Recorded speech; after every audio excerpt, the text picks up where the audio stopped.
Welcome back, friends, to EU League. It's time for game number 2, Team Secret versus Rogue. And there's a lot to unpack for this one. Welcome back to the Analyst Desk. I'm Medic. With me are Fresh and Fabian. We're going to start off with Team Secret. Now, semi-pro, Mr. Fresh. What goes on now that Titan is on the squad? What is it? He has more plants than he has kills. That's impressive. I was giving him some criticism in ranked the other day, and he said, "Do you know what, Jack? Playing an EUL team." And he just bragged to me.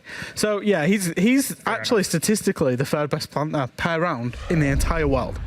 Wow. I think there's only Heady and potentially a Brazilian player above him. Same amount of plants as kills. And realistically for Secret, I just want to talk about this because with Titan coming in, their expectations completely changed for this whole stage. This is about accumulating as many points as possible because this stage became a write-off. They came in with Titan in Playday 3, beat M&M, beat Outsiders, and got 6 full points. So to an extent, it's already job done for this roster. You know, Packball's off the roster for whatever reason. He's not there. Titan's filling in, and it's a free hit. Every game they play from now on is just a complete free hit. I mean, if I played with my coach back in G2 with Chaz, I would have been happy with 1 point. So I think 6 points for these guys is something that they should be happy about for the moment. Next stage is for them. Hey, Tom. He's not great. The game, let's put it that way. Chaz, DMRs can open hatches. It's been like that for 2 years now. Okay. But yeah, what about Rogue? Moving on to Rogue, they've been on the upswing quite heavily, I'd say. They're playing really good. They're being innovative. They seem to be reactive really well to what their opponents are doing. Kryn is having a massive season.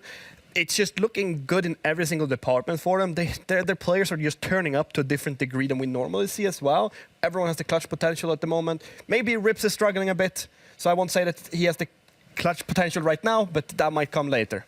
We've actually got head-to-head as well for this game. I'm gonna say we're gonna highlight Kryn, however you want to speak about him. Yeah. I'm gonna say it's gonna be Kryn on our highlight, and there it is. And I think both of these players for their teams have been big factors as to why they've won. We'll start off with Keenan. The 2 games that Secret won, Keenan's gone absolutely nuclear in because basically they've lost a player, replaced him with a coach, and they've said to Keenan, "Get off the sledge, Keenan, go frag." And that's exactly what Keenan's done. Kryn, however, has been I think since the roster changes, he's kind of become more of the main man at Rogue. Previously he would have been in the shadow of people like Aces and Prano and previous people on this roster, whereas now he's the main man that this roster looks to. And by God, is he stepping up. When you have that sort of main man, I mean, I look back at every single team I've had, and Kryn was never that one when we were in G2. We didn't have the space for him to be that either when we're looking at the players we had back then. In this team, they don't have another player to replace him in this role.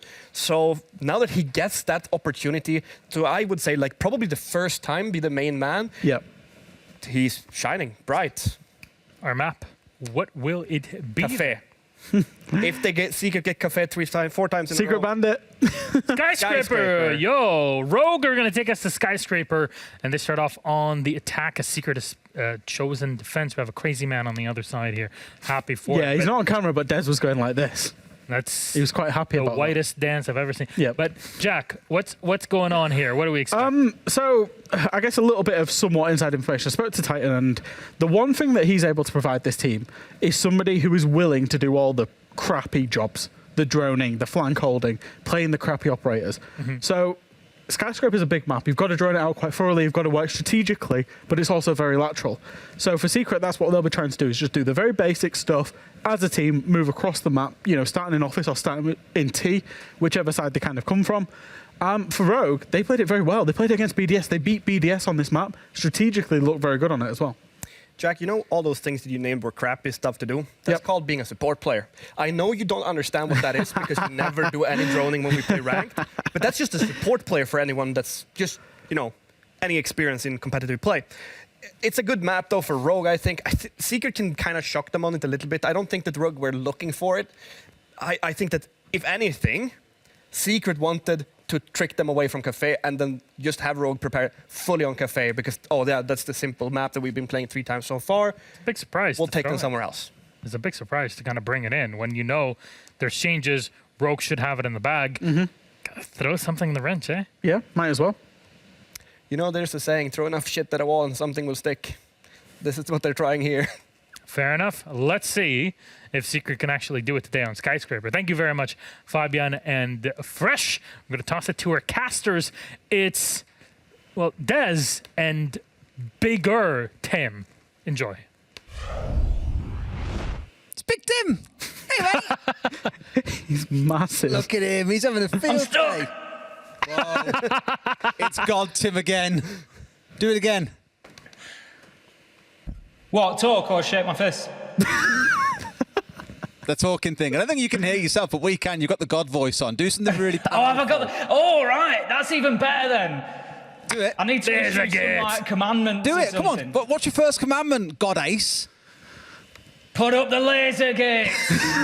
That'll do. Let's get into Skyscraper Rogue versus Secret. What a game this is set to be. Tim, we're in love with Skyscraper at the minute. Really excited to see how this one plays down. Yeah. Rogue going back there once again. We saw them play BDS. They used the vertical play wonderfully.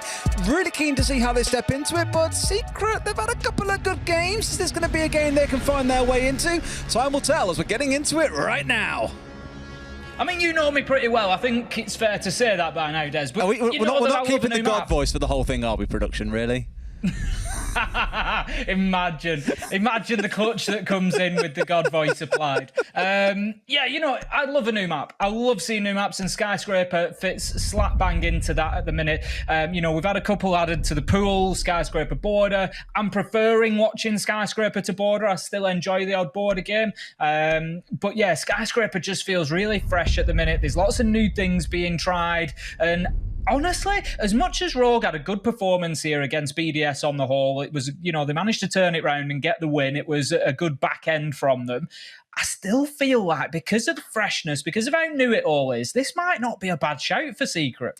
To a level, but I think Rogue have also going to have picked up a few tricks over the last couple of weeks. You know, we said back in that Skyscraper game, Kanto on the roam, overstaying a lot, being pinched by BDS, wasn't falling back in time. We saw that completely change on Monday in their bank game, where he was following his way back, getting drones on the way through, maybe a kill or two, and getting back to site safely. The Maverick ban confuses me a little bit here. It's definitely not a target ban, as Rogue didn't play it once in any of their attacks on this map when they played it against BDS. So maybe more of a comfort thing here for Team Secret, wanting to play something a little bit different or off the cuff, but with the bans coming in, the Thatcher and the Kaid, not really going to be that big a deal anyway. I mean, I don't want to pile pressure on Rogue. Yes, you do. Do it. But, you know, let's be honest. The reality is, as we said in the last Playday, Rogue should win this game. You know, it was the same last time around. Teams at this point, unfortunately for Secret, teams should be beating them. That's, you know, just the fact of the matter.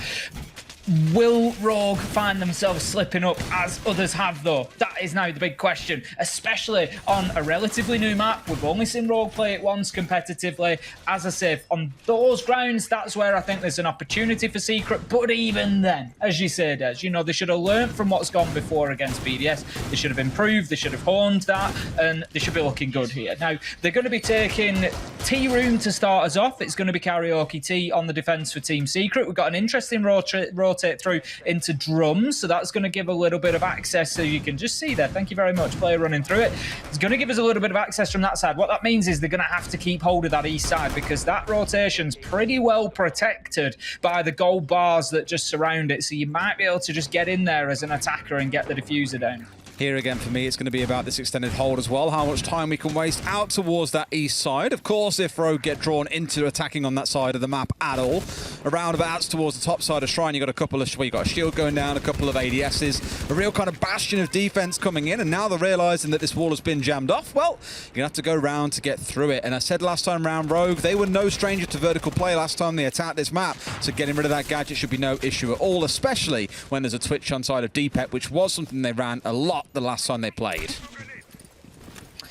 Here we go then. We are right into the meat of it. We are 45 seconds in. We've got challenges that are going to be coming to a head very, very soon. Rips on the Nomad is looking to pressure onto that west-sided window, and Gonfi, he's going to hold himself behind that shield for as long as he can, literally until he's forced to move. That is as long as he's going to hold on to that position, because they don't want to give this away. As I said, with that rotation there, that position is particularly important. If they start giving up that area, if they give up drum, if they give up terrace, if they're able to sweep across, Rogue are going to have a field day here. So that is why we've got 3 players from Team Secret, and it's all of their jobs to hold on to the east side. It is, yeah. The 2 of them here looking to contest around drum, 1 on Shrine as well, just holding down the front line, 1 to watch the top of Black in case someone comes pushing in through that single door, which will no doubt be Rips' job later into the round. For now, he's trying to assist on this push forward in towards the top of Shrine. We're about 90 seconds in, and Rogue have got themselves lined up to start pushing into these key areas, but it has taken a long time to get to this point in the round so far. Slevin is tucked in tight. You can see those magnets now being consumed away by those 2 frags coming in,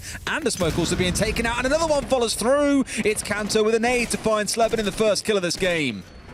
Absolute beauty from Kanto there. We saw him lining it up, and then the teamwork from Rogue as well to get that utility in, get rid of those Wamai magnets. It tells us that their drones are doing their job. They knew that they were there. They knew that they were going to snag that nade if they didn't clear them out. Keenan, he steps up and shows how important that position is, though. Gets himself a kill onto Cry, and he's going for seconds, but he doesn't get any as Deepek shuts him down, and that's going to be Rogue with the advantage coming into the final 40. But this guy now at the top of Shrine, I think he's very stuck. It's Gonfi, I think, sat behind that shield. He can't step out on the cross because there's 2 down south inside a drum. He's in no man's land and slightly smoked off by his teammate here. Not quite the best position 1, but they can pinch him out here as well, try and collapse onto him if they so choose. There are no nades left on side, so it's going to come down to some gunfights here to force the man away. Stepping a little bit wider, Deepek fully aware of what it is that he's looking to try and do, so just holding that angle down. But they've only got about 15 seconds left here, Tim, so they need to make the play. Kanto looking to push his way up the back stairs. Deepek making his move, finds Gonfi. 1 left standing as 2 kills coming for Rogue. Titan can't hold it all down by himself. Leon gets a 2k, and Rogue take round number 1.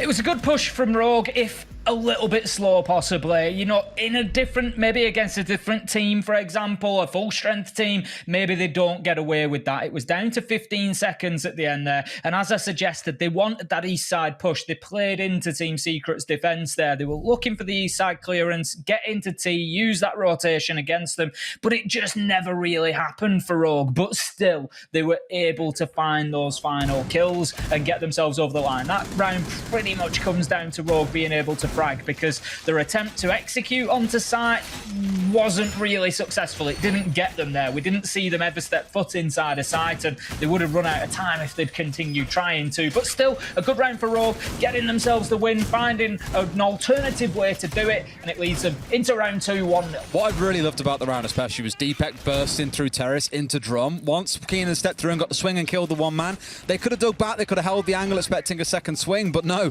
Deepek just puts his head down, charges into drum, and then by the time Keenan steps back out, well, he's being challenged from terrace and inside a drum where he didn't know a man had got to. So just being willing to kind of pull the trigger and say, right, push in, get control, take ground in quite a risky situation like that, just shows that willingness and that pace that the team can build behind them. Here we go though, round 2, and we have indeed moved over towards the east side of the top floor. It's going to be exhibition to set ourselves up in, which means you'll probably see the reverse of what we saw in the previous round. You're expecting to see Rogue starting out towards the T side with Karaoke, working their way across from there, but also looking towards this office wall. That is assuming they want to force anyone out of the Geisha side. There might be no one playing there, in which case everything can come inside of office, but we're so used to seeing this wall being focused on getting opened, and just as you might come to expect, they want to play below. What a great C4 onto Kanto, who was looking for an aid from below. That's a little bit of counter prep coming out for you there by Secret, because they saw time and time again Rogue get underneath, nade the bandit batteries out from below. They've just played a masterclass there, Tim. Really well played by Secret.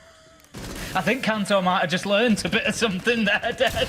I'll be honest, I don't think that he was expecting that Nitro to come out and just land at his feet. And as you say, it's an absolutely beautiful throw by Kendrew. Now, interestingly, we saw Leon moving away from the double wall. He was looking to Thatcher onto reception instead. Sorry, to Thermite onto reception instead. And we've got the double wall still intact. So he's got himself inside of there, but they're not going to be opening up the double wall at the moment. It's always an interesting one because it's hard fought, is that double wall. You get people people on the run out. It's a big risk. It can be quite difficult to get it done sometimes. And we see teams sort of throw everything at getting it open, and then they don't always really use it that much. They don't hold lines through there. They don't go in for the plant through there, and they end up pushing from the opposite side anyway. So in this case, Rogue, they've decided to dip away from it. They're not going to be going for that double reinforce. Instead, the pressure is now coming from the west side, as you suggested it might. And Sleben, he's trying to hold on. He's really dug in deep here. That's kind of twice now that he's found, in fact, it's gone for in the last round, found himself really dug in deep. Flash is coming through, a grenade would shortly follow, but Keenan finding Crying. That's the 2 entries down on the side of Rogue. Not the best start they were looking for, but Deepek still stands, finding himself one back onto Titan and Rips. Now with the man removed out from playing inside of Dragon, can step his way forwards, but has got to step in and find a couple of kills here. Still plenty of time left on the clock, though. No big time pressure on side, but they'll be looking to find their next push in. Rips, he's just trying to hold that angle, but the thing is he can't do that forever. Rogue on the attack have got to get something going. Oh, wow. Leon does exactly that with a kill onto Keenan. Sleben manages to find the trade, 3v2, but we've got a man down in Gomfi, so effectively 2v2, 1v2 now, as it's all up to Kendrew on the mirror. He's hunting. Can he see anybody? Can he get himself anything? The information's there. He's going to find Rips, but Deepek is going to be able to secure that plant. Kendrew takes the choice to just look at this as a complete retake. He's going to pick Gomfi up. He's going to get them to 2v2, but he's going to take a lot of damage doing it, and it's all for nothing. As Deepek Rips, they find the kills, they take them down, and Rogue, again, in what looked like it might go the other way, were able to snatch the round. Just all too easy there. Deepek literally cakewalking a 3K again. The man being aggressive and taking ground. Last round it was pushing into Drum. This one was charging his way forward into Shrine, right up against that smoked off mirror window and finding a kill through the soft wall. Beautiful round coming out from him especially. Really impressive at the start of this game. Rogue find themselves 2-0 up, and now Secret are going to head to the off-site barbecue and kitchen. This is kind of that go-to third site. Some teams even opting for it to be their second on this map overall. Don't often really see bedroom and bathroom being played. I think we saw it once in NAL, but haven't seen it too much otherwise. So let's see what the plan is going to be. Because for Team Secret, normally on this site, you'll have some form of vertical defense coming out. They've also got that pulse here as two from when they do drop back down to site. So they've really come equipped to wage war with those C4s from below later into the round. Immediately got the top floor presence that you're speaking about. We've got the mirror up there. Keenan just setting up inside of Tea Room at the moment. Does have some utility on that black stairs door. That could be a particular threat to him getting cleared out if they can move in from the rear side of there. But we do have one of the sound generating proximity alarms on the door. There's also, thank you very much, there is also a Razor Bloom on there as well. I've spoken about the Razor Blooms previous, and I think it warrants just mentioning again, they're not great at stopping entry. If somebody's going to rush in, they're going to get past that Razor Bloom because the detonation time is too long to prevent that. What it is great for is notifying you that somebody's coming in. That trigger goes, you can hear it, and then you can hopefully react to it if the entry isn't too far ahead. Here they go on the step in, Crying. The entry man once again, 0-2 so far in the game. Probably looking to find his way into this round and not be letting Deepek being the one that walks away with all the glory so far. Of the 5 kills they've got, or 10 kills they've got, sorry, half of those do currently sit on that one man playing the Switch. So again, a wonderful start overall. Kendrew here just looking to find out what's going on inside delivery. We'll know that there is indeed this Finker sat there. Of course, not knowing that it is a Finker, but probably suspecting there'll be someone with nades trying to push their way through. Kanto going to look to try and push his way in here. He's got to be super careful because he could get swung in from both directions here. Drones being taken out. So far being held back. Just going to have that pulse continually feeding information in at the minute, and an interesting little position being taken up by, I think it's probably Titan on the mute there. He's just standing up, looking through those barrels, just trying to get any little angle that he can. Drone is going to be coming in. Taken down, so limited information here for Rogue at the minute. They've only got 4 drones left, Des. There'll be a couple of those that are Twitch drones as well, so we can maybe make that 5 or 6, but still, it's not a huge amount. But there goes the Candela. Rips goes charging in. He's going to take a couple of shots. He knew that the man was behind Deepek. It is who ultimately finds Titan, but he's going to be found downed as he does. Gomfi Keenan finding kills, 3v3, as we find ourselves with still an age of time left on the clock here. The diffuser is down. Kanto, he's trying to to recover it. He's going to dump the nade in to give himself a little bit of cover. It will find some damage. Cryan manages to find a lot more onto Keenan. 2v3 coming into the final minute. Everything just kind of pauses for a brief second here while Rogue looks to try and pincer down those couple of roamers. They've got the right idea. There is one inside a restaurant, but they just don't know where. Another drone giving a bit of information away. Sleben, if you look down, you'll see the head. They had no idea he was on the upstairs of the red here as well. The long angle being held, but can't quite find the man. Kanto steps forward, finally gets taken down. It's a 1 versus 1. Cryan has found 2 kills for himself in this round. Finds himself alone on the downstairs, and Sleben will be lurking, trying to find a way in. But with that plant going down, this now becomes an all retake scenario for Sleben, and it's not looking all that good. Here we go. 45 seconds to make it work. Sleben drops, sees the man, almost hits the shot, Cryan down to about 35 HP. One more bullet and he can win this, but Sleben himself is down to about 15. It's not looking pretty for either player. He who shoots first, it's like the Wild West. The flank from the side, it's going to be Cryan to get it. A plant, a 3K, he does it all. Cryan almost going from 0 to hero there in that plant situation at the end. Moves himself strafing across the door, just completely exposing himself to Sleben and really putting himself in a dangerous situation where he couldn't realistically fight back. Takes a ton of damage. If Sleben hits a headshot there, it's done. Round is over. So you look at that movement and you think, oh, that's maybe a little bit aggressive from Cryan, just trying to get himself into a different position. But then he just swings it on its head. Beautiful movement after that point to just sneak around, just get out of the scopes of Sleben, get onto his flank and hit those shots that win the round. It was a little bit scrappy from Rogue, but they managed to get themselves in there and get the diffuser down. They continued focusing on the objective and they got the job done. They're going to have 3-0 on the scoreboard now. Honestly, there's a bit of me, Des, that I feel like Team Secret can feel a bit hard done to here, that it's maybe not 2-1, that they haven't picked up one of those rounds. It's been pretty close so far. Yeah, I think you look at the last round, maybe the one before, where Deepek just kind of charged his way through Dragon and picked up 2 kills. It's one of those that you look at and go, well, that doesn't happen every round. But the only problem is, it is starting to happen every single round. It was Leon in round 1, bursting through Geisha and getting a 2K. It was Deepek in round 2. It was Cryan just now. Sure, it's not the cleanest for Rogue, but they're doing the numbers when it really counts and picking up those critical kills. Once again, we're going to see Gonfi sat up the top of Mez, looking down towards Shrine, and just trying to keep Rogue at bay out towards the east side. Don't suspect we'll see too heavy a roam game out of Team Secret this time around. It wasn't massively concerted last time around, but it was about that 90-second mark where they started getting some pressure inside of Drum. They started things out here already straight away inside of Geisha, looking to get control to apply some pressure through towards site. Absolutely no mucking about. Deepek's just going to be looking to hold a very tight angle there. A couple of pixels that he'll see, but he's going to hold on to it. And I tell you what, with the way he's playing so far today, my money would be on him hitting the shot if he gets the opportunity. 6-1 on the scoreboard inside of 3 rounds. And Deepek is really leading Rogue from the front here. He had an MVP performance recently as well. And he is going from strength to strength now that he's got that EUL opportunity. And it is fantastic to watch. Rips, he's going to be approaching that black stairs door. Going to repel himself off, move away, relocate potentially, or just try to create a little bit of safety for some droning. Avoid the jump out, exactly that. Now then, Kanto, he's got his spot underneath. He knows there's somebody up there in Drum. He knows that's where the defenders are going to be holding, but there's just nothing he can do about it at the moment. Well, that's all the timing. Ooh. Lucky was up on the couch there, otherwise that would have been a dead Titan. Chopped down at the ankles and taken out a second one. Now he's down really low, but of course no more on side. They'll be looking to just try and find the shot or two that it requires to finish him off. But yeah, Gonfi again, sat at that top side of Mez. He got pincered in there last time when they lost control of Drum and had Rips sat on the north side window. Rips is doing his job here of just sitting on the drone, by the way. He's got that Ossa on side. Normally players will use that to push in through the top of Black at about this point in the round. So far being very, very passive, you know, has been throughout a lot of the games this stage so far for Rogue, I should say. Not been the prettiest overall, but Gonfi feeling at least brave enough now whilst they've got that control to step forward. Titan is down, they know about it, and Deepek gonna get the zap with that switch, and down goes the fly.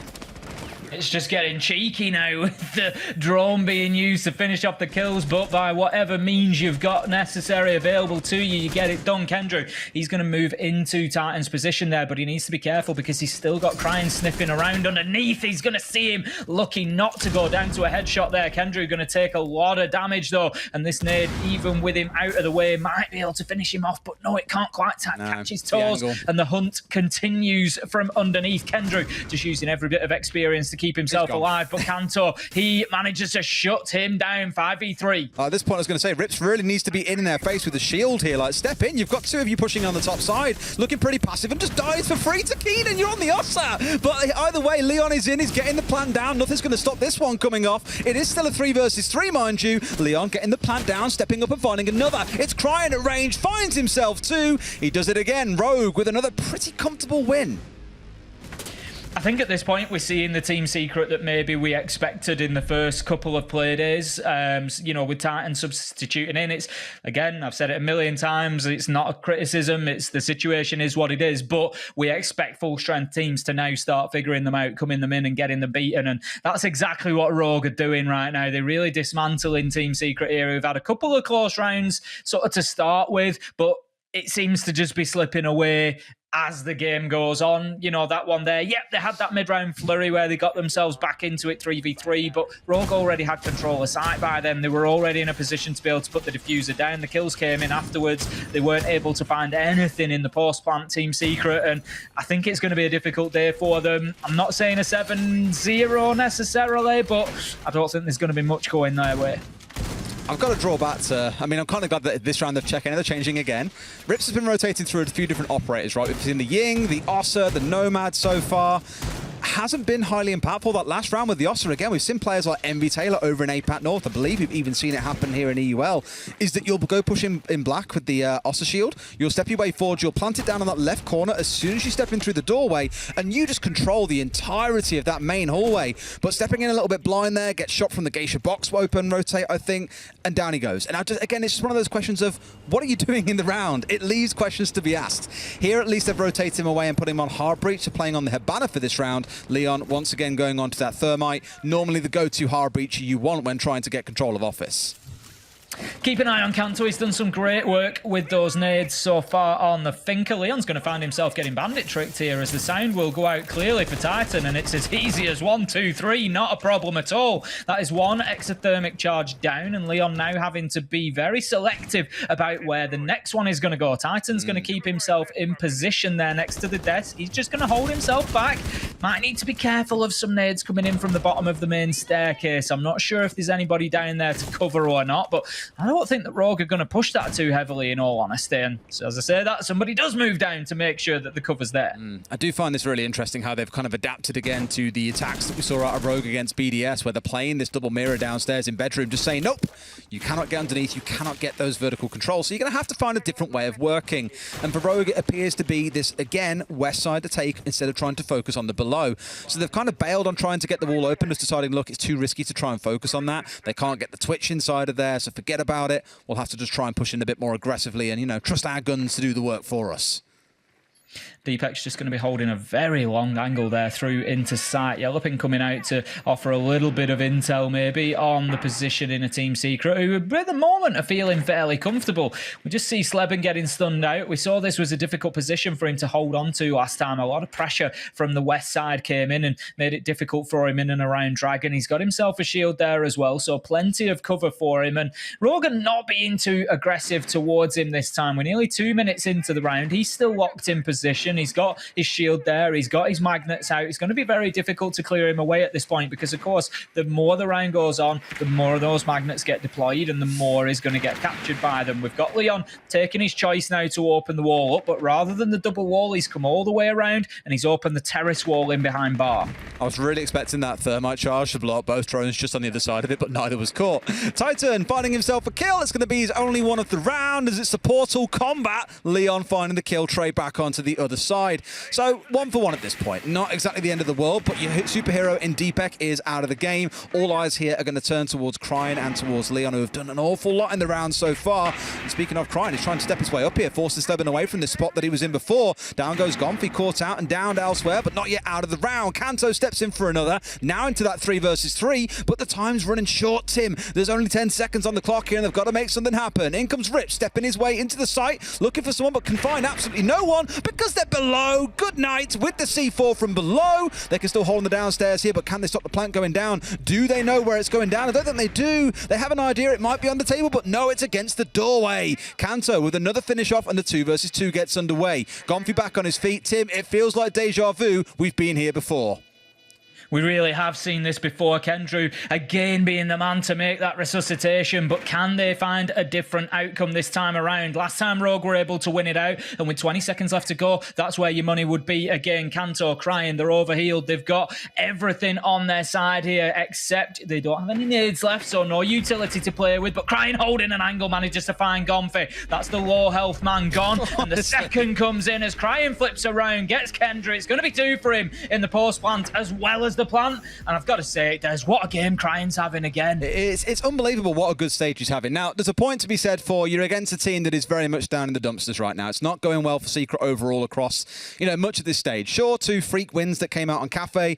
Otherwise, it's been business as usual. But that doesn't change the fact that across the entire stage, where Rogue had some of their toughest games to kick things off, BDS and G2, Crying is up there in the top 5 for rating, for KD, for so many different stat lines so far in EUL. It's a real turnaround to the Crying of old that we knew that would, be kind of middle of the pack, that wouldn't really shine, but also wouldn't be falling miles behind. He's had such a good season so far.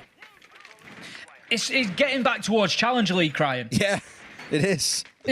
He is. That's the reality. This is, I shouted about him at the time, and I said, that this was before he went to G2 when he was back in his Challenger League days, and then we saw him have a couple of opportunities after that just didn't really work out for him, and you just had the feeling that there was still, if you got him in the right team, in the right position, playing the right way, that he was going to come up big, and that is exactly what he's doing at the minute. 8-2 so far for Crying. Obviously, we've got to put a little asterisk against it, that he's up against the weakened Team Secret this time, but it's not the first time that he's shown it at this stage, and I think it will continue. So Team Secret, they're going to be taking us to Tea Room once again in round 6. I would expect the same east-sided push to come in from Rogue. I think that's where all the pressure will mount from. They're going to want control of Drum. It has slowed them down previously. That's what I will say for Team Secret. They have been able to push Rogue in the first round all the way to the final 5 seconds before they could get the last kill. So I think, maybe what they've been doing is not the wrong thing. It's just about hoping for a little bit of luck, maybe 1 or 2 of those kills to go a different way. Looks like I think it's Sleben out on the roam, but he's going to get himself back into Dragon for the time being. Crouches his way under here. He's like, oh, don't want to get myself exposed to that window. Just keep myself safe. I should be good to get out here. Yep, off I go. Beeline it back towards side. So it's back for now, safe and sound. For Rogue, then they're going to put their focus in towards that terrace side, cut the map in half, as you so often see. If you get control of the top of Shrine on the window, and you also get control of terrace window or the doorway, you do essentially eliminate that right-hand side of the map. When you've got things like the Nomad on side, where you can air jab off the exhibition stairs, well, you're not really under any great threat. But here they've got to try and work their way through Drum, which we've already seen a couple of times be a real issue for this side. And I think here they want to try and get rid of a couple more gadgets. There's a Banshee, there's an ADS, there's 2 magnets. Again, double stats, which always makes me a little bit nervous, because you're definitely going to blow up the other magnet if one gets caught. But I think what they're hoping is the team will just start chucking through 2 or 3 nades at the same time to try and burn through in quick succession, in which case they'll still do their job. That's it, and it's exactly what we saw happen last time. A couple of flashbangs come in, got picked up by 2 magnets, and then the nade sailed in. Rogue have been doing a very good job of counting up that utility and knowing how much throwable needs to go in first before the explosives follow. I think we're going to see very similar here. Kanto's got himself lined up on exactly the same. There you go. In goes 1. We see the ADS burnt. We see one of the magnets taken out, and this time we see Sleben dipping himself away, because he knew exactly what happened last time, and it was a well-placed nade from Kanto that took him down. Smoke on the roof, don't worry, it's just because it's been caught out by the magnet and it's then detonated at that height. But Sleben, he's going to be able to hold his position now, and this is going to be difficult for Rogue to get through. His timing is the problem, right? About 1 minute and 30 last time round, they were at this point and they were trying to push their way through. By 1 minute and 10, they'd broke it open. Deep had charged his way forwards, but here they're still sat on drones, a little bit held up here and still figuring out exactly what the move is to do. Really, they want some pressure to come in on Shrine side at the same point here, otherwise you risk getting swung from the top side. There we go. That's the play you're looking for. Leon finding 1 and starting his way forwards. He got a 2k in the late end of the round. Last time round, the push through here, but gets sprayed from the main stairs. Keenan just popping his head up, and 1 man's on the below. But does he go for the swing here, or does Keenan read onto them first? Up comes the man to the Nomad, and they seem just in time. Kanto finding the 1 and start the march forward. A 3 versus 3 and only 10 seconds to play. Rips taken down by Titan on the doorway. A 3 versus 2. Can this be it for Secret? In comes Crying. They've got about 5 seconds to play with. 1's on the deck. Gomfi, the last man left standing. He's a mile behind them. But do they know where he's coming from, Tim? Surely one of those drones sees him coming and they can have the read. In he comes. They find him there. It's Crying yet again with a big closeout, and Rogue take the perfect 6-0 half.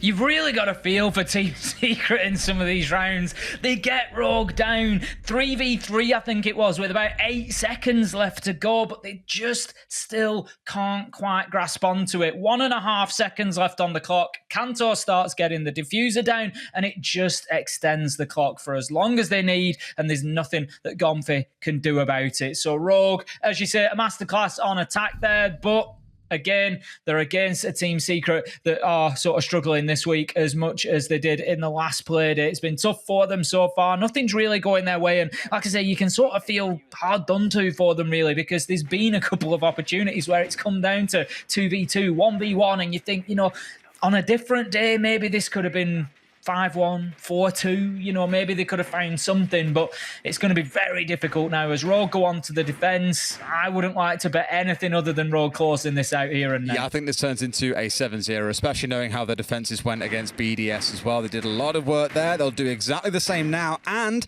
they get the choice of site they step into. Of course, handicapping yourself every now and then isn't a terrible idea. Shotgun to Deepek's going to put him down to about half HP. I think that was Rips doing it as well. Just saying to him, look, guys, you need a bit of a challenge here. It's not that bad. Just, yeah, we'll give you something. We'll do what we can. We'll just try and make, you know, we'll up the difficulty level. Rips just opening up those footholes through into the karaoke side. Going to make it difficult there for Team Secret to get in and play inside of that room, particularly because you'll be visible from anywhere, but you won't necessarily have the same line of vision in return, depending on how far away the player is from you. Now then, we're going to see the window opened in front of Keenan. It's a technique that I like, is that one. You've got Keenan there just on the angle, ready to shoot. He's looking for it, and then Titan opens up the window with the sledge. So it's just that instant reaction that's possible from Keenan if somebody is stood on the other side of it. Whereas if you have to take the 3 knocks, it just gives them a really big clue that that's where you're coming from. Now, Kendrew, he's going to try to push in behind that Monty shield, find himself challenged immediately. About 1/3 of his damage is going to be done with impact nades, but that's not going to be the end of the world for him, and he should be able to bully the Malusi of Leon out of position. Yeah, real typical take here coming in too. Leon just being baited a bit by the Monty. These shields are a massive attention draw, and now Kendrick can step his way forward, working his way in, juiced up slightly by Keenan on the Finker as well.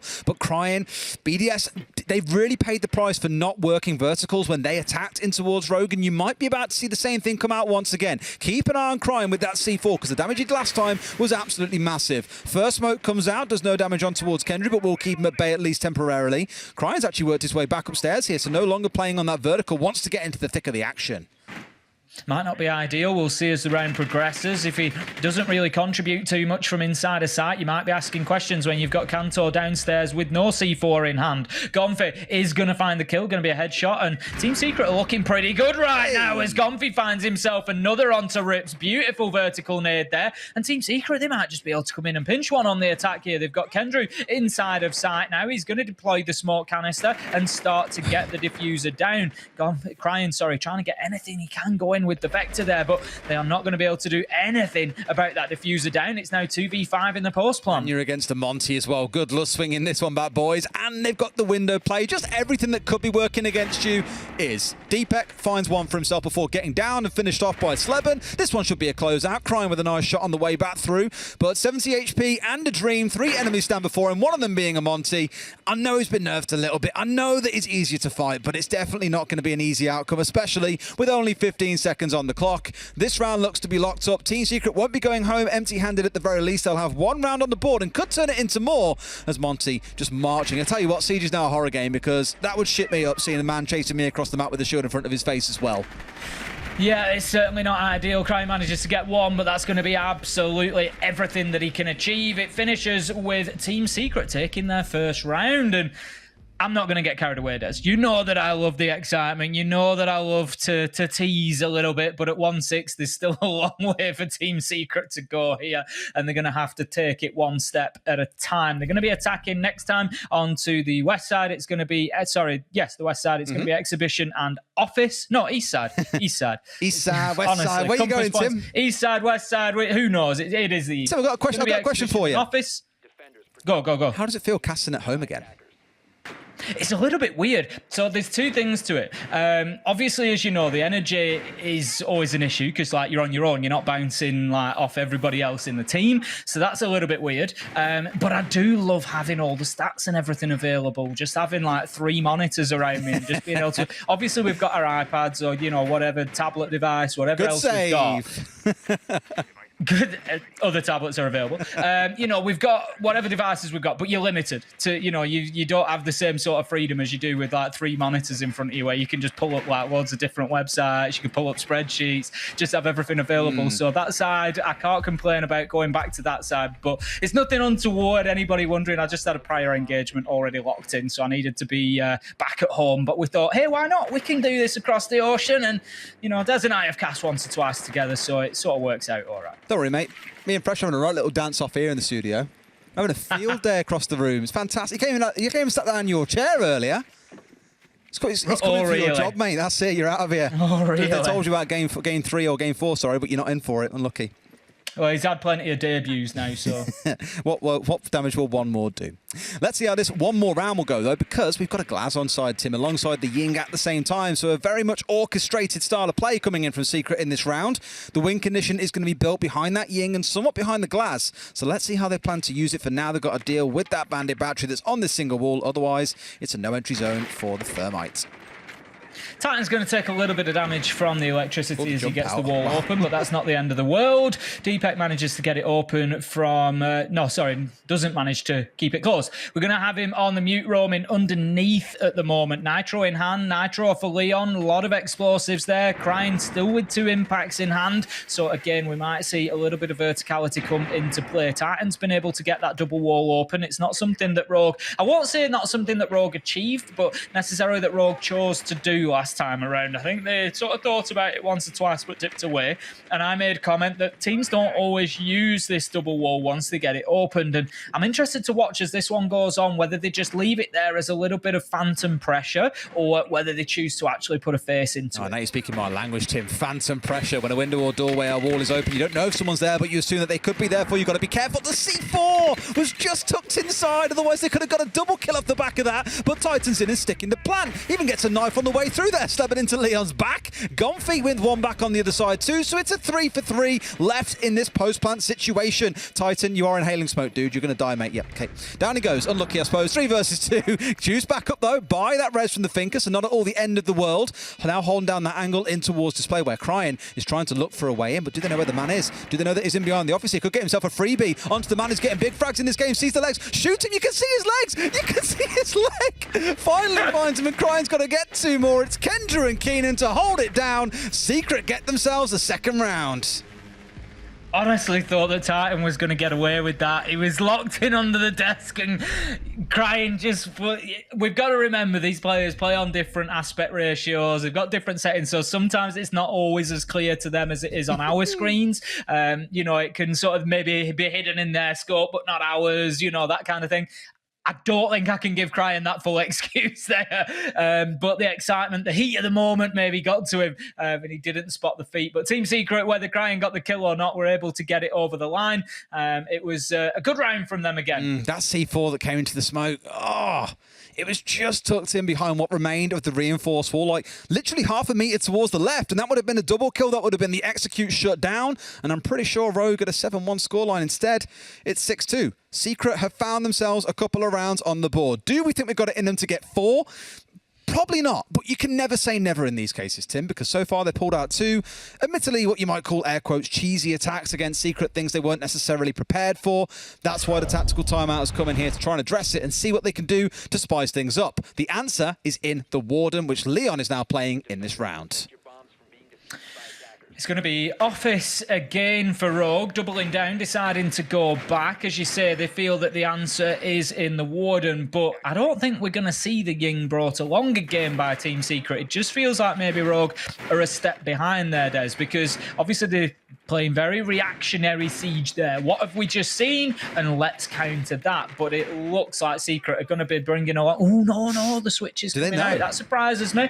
I thought that they might actually just stick with the Ossa and try to play, a completely different style, moving from the west side instead, playing behind those Ossa shields. But no, they look like they're going to go for it again. And that's a little bit of a surprise knowing that the Warden's on the other side. Yeah, that's if they've seen the Warden in their droning as well, because they could have done what some teams do, that's which the key is, question. Forget about getting drones in sight. I mean, I assume they have because they've lost 2, so they've clearly made an effort to try and find out. By the same token, the Warden can only be in one place. It's not like just because he exists in a round that a Ying is completely useless. Far from. But they know where Leon plays. Last time he was just outside of the office, sat into the left, out towards Terrace side behind the desk, and they know that's where he's going to be. They can nade that out. They can find other ways to impede him and stop him getting any kind of swing in. Equally, Rogue are just saying, what is the comp that we can play that is the safest, the most dug in? Because we are confident when it comes to gunfights. It's just trying to stop this cheese having any effect. And for them, this lineup is the way towards doing that. Going to get that wall open pretty quickly. There is a mute jammer on there, but we've seen this cleared out previously. There you go. Nice and easy done from underneath. Titan will get it open. So all looking very much rinse and repeat so far from Team Secret. Will now likely have Titan move round onto that double wall. He'll look to get that breached into sight. The only question then comes, will the final push for Execute be exactly the same? Is it going to be smoke canisters and Yin Candelas in through the double breach and see what you can get? Or are they going to try to mix it up a little bit? Maybe wait for a later point in the round, maybe wait for a little bit of east-sided pressure to come in, just to try and prevent the defense being immediately aware of what's going to come their way. There you go. Well, they are doing quite a bit of prep and setup on this one. Secret just making sure there's no one lurking below. Spoke earlier on about the damage that Cryin did the other day when they, well, not against the day, on Playday 2 I think it was actually against BDS, and the damage he was doing from below. Just making sure there's none of that, no more silly business going on through vertical holes, that it is safe to start trying to push their way through into sight. You can see pretty much every member has gathered up on the office except for a couple, one of them walking around on the downstairs here making sure it's clear. I'm not quite sure where the 5th one is, but for Secret it is slowly coming together. We're down to about that 70-second mark though, so a move does need to start happening soon.